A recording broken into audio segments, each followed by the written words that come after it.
We talk about the CX-5, the Compass, and the Clarity, plus we answer viewer questions. Next on Talking Cars.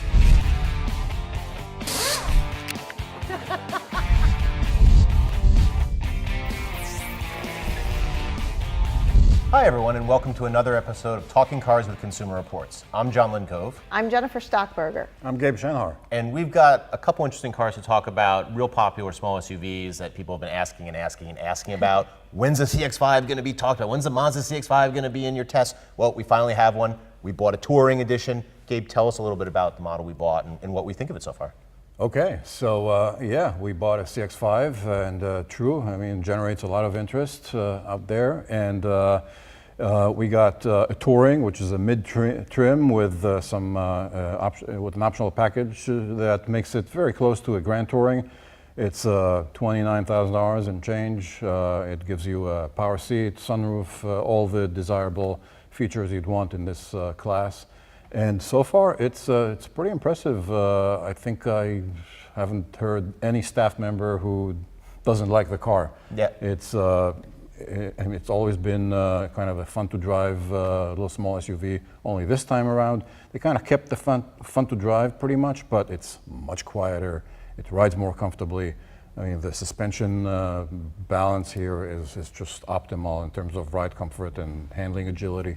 It's almost a more mature car than the previous generation. Right, because they kept the good and added better. Right, yeah, right. So yeah, I agree. Yeah, it's nice inside. It's certainly luxury-like. You know, if you get a Grand Touring, which we borrowed, and some of our video footage has the Grand Touring one we borrowed from Mazda, Yep. It's almost like a competitor for a luxury small SUV, but you're getting a conventional vehicle and you're getting a little bigger one. But there's one feature that's really important as far as Consumer Reports looks at some safety features with the CX-5, Right. and that is The addition of the slow-speed automatic emergency braking, Right, which right. will be standard on the 17 forward. So that's very important. That gets some points in our test.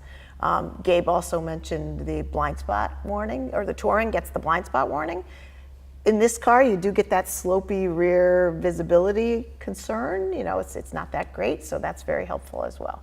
So you get both of those things. And that works in conjunction with a cross-traffic alert, which works very well in this car. Right, so that's with traffic coming across, it takes a look forward to see if something's going to be coming at a perpendicular. Right behind you. You're backing out Right, of right. a parking Yeah, space, sorry, for example. yeah. Yeah, when backing out of a driveway. Right, or- something's coming and you can't Exactly. see it, whether you're backing out from traffic or even if you're just backing out, like you said, out of a driveway. I've had enough time to drive it. It's really fun. It's certainly a little quieter. It still has a bit of noise. You know, it's not. They haven't made it super hushed and gone away from what the Mazda DNA, if you will, what makes people enjoy that sporty driving experience. But they haven't given anything up there. But it just now seems like fully fleshed out because of the luxury. It seems a lot more mature. I mean, not only because of the quietness, but also because of the interior. The interior comes across as much more premium than before. There are some nice stitches, nice chrome bits to give it a little bit of a class. So I wouldn't say it might compete with a BMW X3 or an Audi Q5 all of a sudden, but compared to an Acura RDX or a Lexus NX in terms of driving experience, I don't think you're giving up much there. Right. I think the ride's improved too. You know, we had complained before of kind of a choppy, harsh ride, and I think it's still not plush or anything like that, but they've smoothed that out as well. Everything that we kind of said we didn't like, they seem to have addressed in this version. And one big thing with Mazda that they've done across their line, no gimmicks really. You're not getting, and I'm not calling hybrid a gimmick in a bad thing, but they're not doing anything extra than having a conventionally powered, so just a regular gas engine, a 6-speed automatic transmission, not some multi-speed direct shift gearbox, sequential gearbox. It's just a straightforward 2.5 liter 4-cylinder, 187 horsepower, 6-speed automatic, and regular fuel. Right. You know, you don't have to get premium fuel If in it this. ain't broke, don't fix it. And it's good, so they kept the good. Yeah. Exactly. Yep. So yeah, let me elaborate on that a little bit. Unlike some competitors like the Ford Escape, which gives you a small turbo engine, and other competitors that give you some whiz-bang transmissions, this one is totally conventional and it feels normal. It feels responsive, and yet it's fuel efficient. Yeah, so the other, before we get off the CX-5 too, I want to talk about the styling, because certainly when I had it, it draws attention. People twice asked me, what are you driving? And Gabe said, you know, when he's at the Trader Joe's, it's bringing people in, because I think it looks really good. You won't see that in our scores, but I think it looks really, really good. Well, and you know, talking about scoring, it hasn't had a problem getting up to miles. It's already Right. at 2,000 miles, and we've only had it for a few weeks. So we're going to see test It's a draw. results. Yeah. Exactly, we're going to see test results or see it into testing soon. You know, and you'll see more information on consumerreports.org. So speaking of styling, there's another small SUV that we just added to our fleet, and it's the 2017 Jeep Compass. But consumers need to be a little careful, because there are actually two 2017 Jeep Compasses out there. Right. What can you tell us about those two cars? Right, so it's kind of an odd sales thing. They didn't create a pre-17 Compass and a 17 Compass, or a classic and a not classic, but there's actually two 2017 Jeep Compasses on the lot. I don't know if you recall, the older one's kind of more edgy, there's some harsher lines. The newer one, the one we've just gotten, and we haven't had it that long, is definitely the better car. Sure. Like the CX-5, they've addressed some of the things that we didn't care for in the first Compass. It's quieter, certainly the interior's been brought up.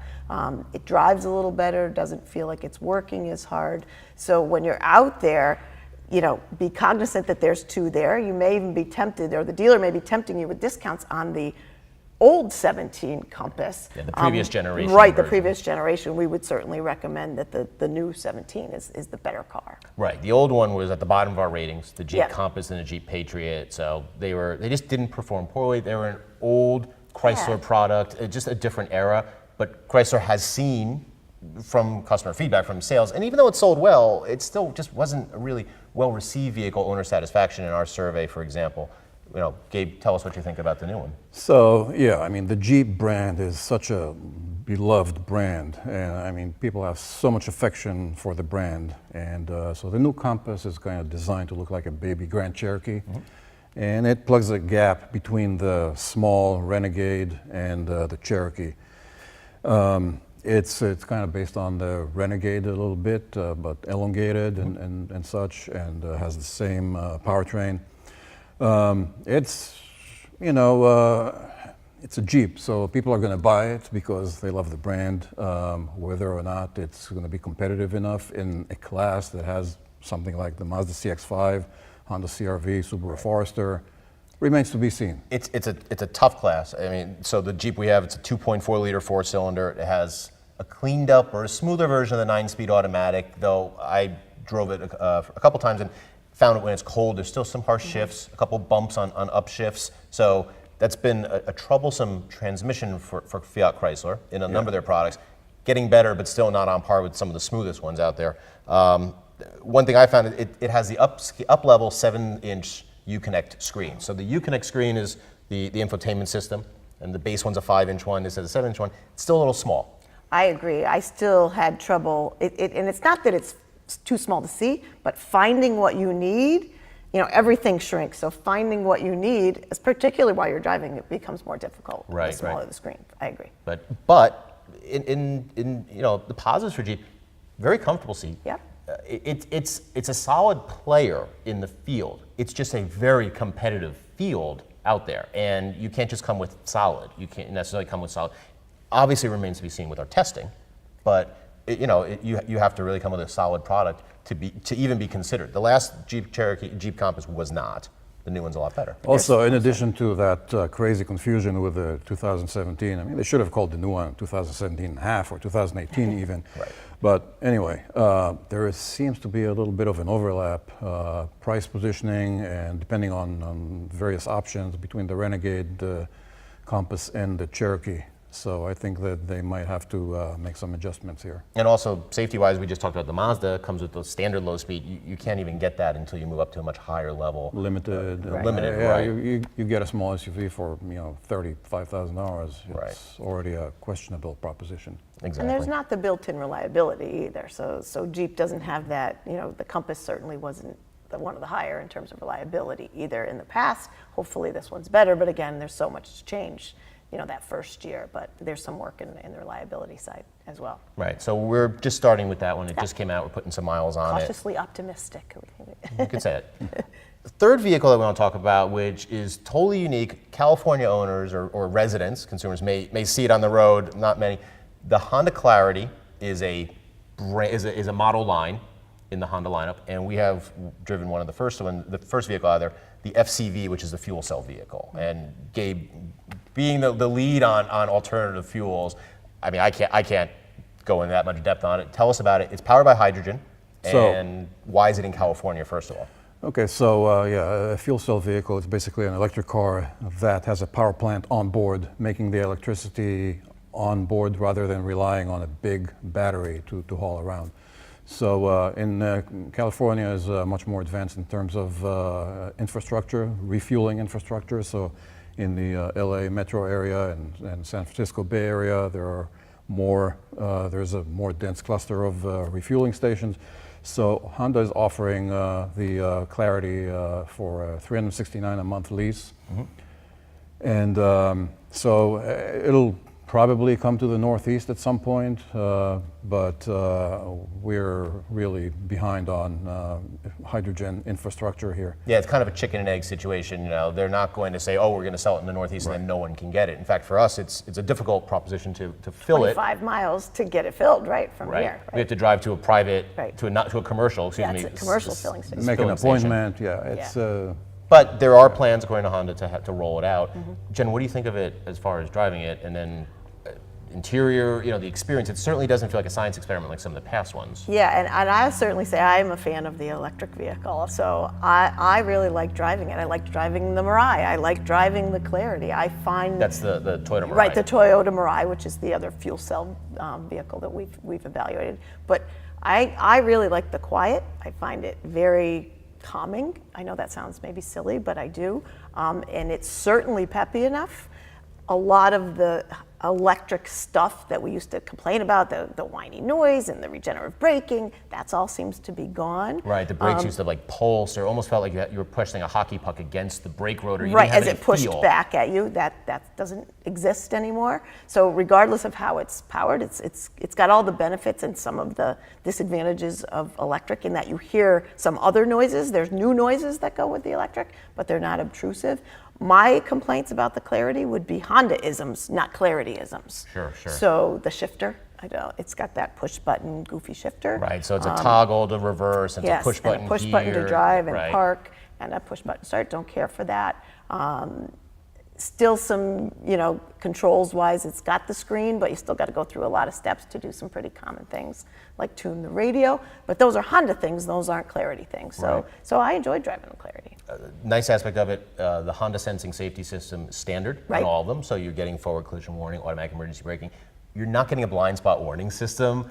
That's a traditional one. You're getting Honda Lane Watch, which is a Only shows camera you the right side. on Yeah. the right side. You turn on your signal, the directional for the right, make a right turn, and it shows you an image on the screen. So that's going to be standard on them. Which fortunately Honda is moving away from that, as evidenced by the Honda CR-V, which Right. now has a traditional blind spot that covers both sides. So, instead of- so some of their newer ones you could tell this was developed a little, in the past when they were still enamored with that system. It's going to be on the other two versions, which come out this fall, the battery electric, which is the full battery version, and then there's a plug-in hybrid that will also be available. The key difference: battery electric, California and Oregon sales only, but the plug-in hybrid is going to be full 50 states. Right. So Right. that's the version we're going to buy. Yeah, that's the version we'll buy because it has the most mass market appeal, and you don't have to really compromise anything. You don't have to plan anything. You have 42 miles of electric only range with the plug-in until it reverts to a hybrid system, and relying on the gas engine, you can go and fuel it just like any other car. The pure electric, however, I'm a little disappointed that it only has an 80-mile range, which nowadays is really on the short side. Yeah, certainly. I mean, at 300 something a month, you're looking at it. It's not Tesla level, Tesla Model S sedan, for example, levels of performance, but it's much lower. It's very low. It's much closer to a Nissan Leaf or something like that. It's even shorter than a Leaf. True. So now we're going to move on to some questions from viewers and submitting them via YouTube. The first is, you keep saying rented, quote unquote, when referring to press cars. Why do you rent them? Aren't they meant to be for you to test? And we're unique in that actually buy and rent cars, but we only test ones that we buy. And Gabe, can you give us a little bit of Yeah, information? sure. So for all formal testing and the ratings and everything that's empirical, such as fuel economy and braking distance, we only rely on the cars we actually bought. We like our independence. We like no strings attached. We like to have the same product that any other consumer would buy. There are some cases, though, where we would borrow a car and we pay for that loan. So that's why we can't interchange the words borrow and rent and whatnot. But those would be for the purpose of, the car's not on sale yet. We want to have some initial content on the car, and it's no substitute for the full road test that we're going to rely on a car that we actually bought. Right, so the Clarity, for example, that's a car that we've rented. Right. But the Compass and the CX-5, we bought those. One other thing to think of is a lot of the press cars also tend to be very high level, high spec cars. They may be at 30, 20, even 10% market share. The mainline version they don't put in, they put in their press fleets, the really nice ones. So we actually end up buying the one that the mass market will buy, like you're talking about. And it's more reflective of what the average consumer is getting. So that's what we do. We rent a car to get the experience in it, but we buy the test car that we're going to put the raw data against. Exactly. It also lets us check out one little thing. So I recall we were testing the Lincoln Continental. There was this other seat version. Mm-hmm. We just borrowed or rented another Lincoln so we could just evaluate that seat. So there's some small aspect that rented car lets you get that you don't get in the car that we actually purchased. Exactly. Question here.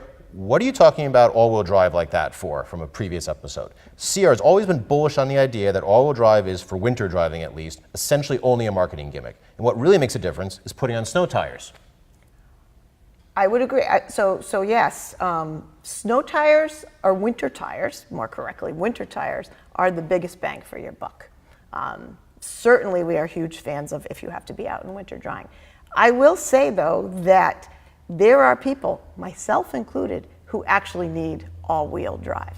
So my driveway is one of these. You come out and you go up. I cannot physically get up it without an all-wheel drive car. So I will actually pick and choose from here, depending on what the weather's doing in the winter. So I think there are many people that have to be out in those winter conditions, have to be out in those slippery conditions. I think of nurses and firemen and that don't get a snow day. And yes, traction for dollar, winter tires are a big gain, but if you have to have all-wheel drive, it absolutely is an advantage for getting up and going traction in winter weather. So I do think it's popular, and we're seeing it more and more in even sedan vehicles with all-wheel drive. It doesn't have to be an SUV. Right. Luxury sedans is almost a rigor to have it as a standard feature. Yep. I want to bring it to Gabe because when I first started here, Gabe made a joke about me. I had an Audi A4, a Quattro, so it's an all-wheel drive one, and I put snows on it, and Gabe said, well, it's like wearing a belt with suspenders. There are always some things that are going to come back and haunt you, right? Yeah, so I want Gabe's take on this. So yeah, so all-wheel drive doesn't help you in terms of braking and cornering. And for that, you're going to be in much better shape with winter tires, as Jen said. All-wheel drive, however, does help you with startup traction. Like you won't need to climb a hill, it'll help you. And also it has to be acknowledged that it's a huge pain to do a swap twice a year, once in the spring, once in the fall, between regular tires, the all seasons, and winter tires. Especially if you're in an area where you get a little bit of snow and then it warms up, maybe mid-Atlantic states and such. You're in Vermont, you put them on, you're on snows all season, and then you're done. But when it gets really warm, then the snow tires aren't a liability, but they wear quicker. Yeah. They're a little squishier. So you want to take the snow tires off to make them last longer, put on your regulars, then you get back into this switching. So that's why we talked about it, particularly with relation with the Kia Niro, and that it looks like a crossover but doesn't have all-wheel drive. Some people are going to find that as a problem. Yeah, but to Gabe's point, that all-wheel drive does you nothing if you have no grip there. Exactly. So you have to have the both. So it isn't belt and suspenders, it's belt and I don't know what else. Yeah, garters or I don't know, but they both work. Final question, which is a more upscale interior and drives better? Okay, we're going to talk about the cars, and is more refined, a Mazda 3 hatchback or a Subaru Impreza hatchback? Good question. The current Subaru Impreza is a huge step over the old one. Right, the one it now just went on sale last fall. Yes, the redesign 2017. If you get a high trim one, it's pretty nice inside. If you get the premium, it's pretty run of the mill. The interior is pretty basic. The Mazda may appear a little more upscale. You can get, I think you can get lumbar support adjustment in the Mazda that you can't in the Subaru Impreza. So it's pretty close. I'd suggest the person goes out and sees what really appeals to him in the interior of both. I think the Grand Touring of the Mazda 3 just has just a little bit more to it, a little je ne sais quoi, if you will. It just has those leather touches. It has the soft touch door materials, just a little bit more than the top trim limited with the Subarus. Jen, do you have a thought on this? Yeah, I think I would agree with both of you that the Mazda has an edge in terms of interior. And if this is any leader, that if any of that trickles down to the Mazda 3, that the next one will be there even that much better as well. But to continue the answer here, in terms of refinement, the new Subaru Impreza is quieter than the Mazda 3. So in terms of refinement, you have an edge there. Yeah, and I think the styling of the Subaru is a little more upright, and you have just a little bit more space utility-wise, hatchback to hatchback. Mazda is definitely swoopier, with not numbers to numbers of, down to millimeters or whatever, but you're going to see a little more usable space in the Subaru. They just tend to have that as almost a brand attribute. A little more boxy, a little roomier, a little bigger in the cargo area. Better visibility too, you'll see in the Subaru. Better visibility, Because definitely. of that. Yeah. Yes. Well, that's going to wrap it up for this episode of Talking Cars with Consumer Reports. As always, you can check the show notes below for more information on the cars we discussed. And thanks for watching, and see you next time.